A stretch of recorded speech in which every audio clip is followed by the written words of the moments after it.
అవసరం అయితే లేదు. కానీ ఈ ఒక్క ఎపిసోడ్లో డిఎస్పికి సంబంధించినటువంటి వ్యవహారంలో పవన్ కళ్యాణ్ ఎందుకు సీరియస్గా రెస్పాండ్ అయ్యారు? ఆయనకు ఒక సమాచారం ఉంది.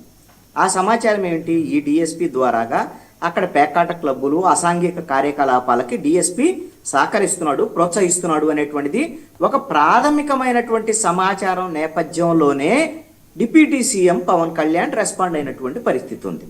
ఆయన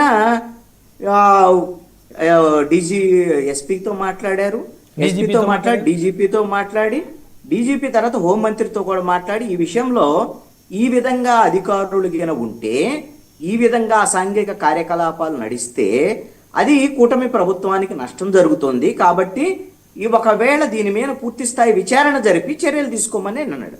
ఈయనేమి సస్పెండ్ చేయమని అనలేదు, లేకపోతే ఆయన మీద నేను చర్యలు తీసుకుంటానని చెప్పలేదు. ఇంతకు ముందులాగా దూకుడుగా అయితే ఏదో ఒకటి అనేవాడేమో, మరి నాకు తెలియదు.